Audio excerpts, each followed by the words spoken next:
तो दोस्तों Crompton Greaves Consumer Electrical Limited ने अपने क्वार्टर 1 के नंबर को डिस्क्लोज कर दिया है। तो चलिए देखते हैं क्या है क्वार्टर 1 के नंबर्स के अंदर, क्योंकि नंबर्स देखने में तो थोड़े मिक्स लग रहे हैं। कैसे क्या है चलिए देखते हैं।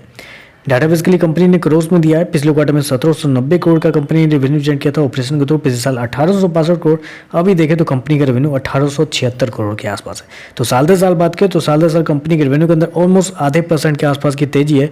तो उसको तेजी तो मानते नहीं है, तो साल दर साल बोले तो साल दर साल ऑलमोस्ट कंपनी का जो रेवेन्यू है फ्लैट देखने को मिल रहा है। लेकिन क्वार्टर जाते हैं तो क्वार्टर 7% के आसपास की तेजी आपको देखने को मिल रही। तो क्वार्टर कंपनी के नंबर अच्छे हैं, लेकिन साल दर साल देखें तो ऑलमोस्ट कंपनी का जो रेवेन्यू है वो फ्लैट देखने को मिल रहा है। खर्चे की बात कर लेते हैं। पिछले क्वार्टर में कंपनी 1637 करोड़ खर्च किए थे, पिछले साल 1693 करोड़, अभी देखें तो कंपनी खर्चे बढ़ के 1740 करोड़ के आसपास है। तो यहाँ पे अगर देखें तो यहाँ पे कंपनी की तरफ से एक गलती हो गई है, ये हुआ है कि कंपनी के जो खर्चे हैं वो बहुत ज़्यादा इस क्वार्टर में आपको देखने को मिला है। उसके मेन रीजन क्या है वो भी बता दूँ आपको। पिछले साल कंपनी को 160 करोड़ के आसपास का चेंज इन इन्वेंट्री के नाम पे फायदा हुआ था, कंपनी ने पैसे बचाए थे, जबकि इस क्वार्टर में कंपनी को मात्र 52 करोड़ का फायदा हुआ। तो यहीं पे देखें तो 100 करोड़ के आसपास का डिफरेंस है इसके बीच में।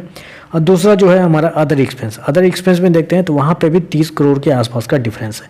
तो 130 करोड़ जो कंपनी का जो एक्सपेंस जो गया है वो फालतू का, वो कंपनी के अदर एक्सपेंस और चेंज इन इन्वेंट्री के नाम पे गया है, जो कि पिछले साल में कंपनी ने बचाए थे। चलिए कंपनी का नेट प्रॉफिट क्या निकल के आता है वो देख लेते हैं।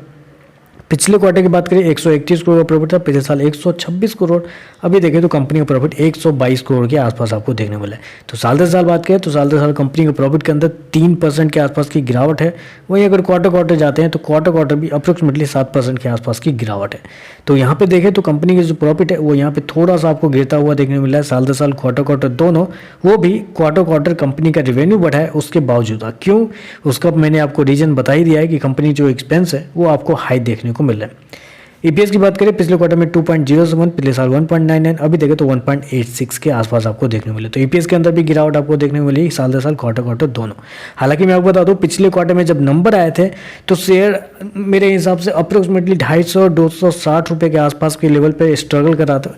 नंबर आए थे तो मैंने बताया था कि नंबर अच्छे है, ऊपर के लेवल आपको देखने को मिलेंगे। एग्जैक्टली वही हुआ कि पिछले रिजल्ट के बाद से अभी देखें तो शेयर ने अभी पिछले ही कुछ दिनों पहले 310 के लेवल के आसपास तक टच किया, लेकिन फिर से उसके नीचे गिरावट आनी शुरू हो गई है। अब क्यों आई है उसके पीछे का रीजन आपको पता ही चल गया होगा कि कंपनी के जो नंबर है वो सालाना और क्वार्टरली बेसिस पे कंपनी का जो प्रॉफिट है गिरता हुआ देखने को मिला है। तो मुझे नहीं लगता कि ज़्यादा बड़ी गिरावट आएगी, लेकिन हाँ शेयर का जो सपोर्ट जो है वो 280 के आसपास पे एक अच्छा खासा सपोर्ट है। उस सपोर्ट को आप गौर कीजिएगा।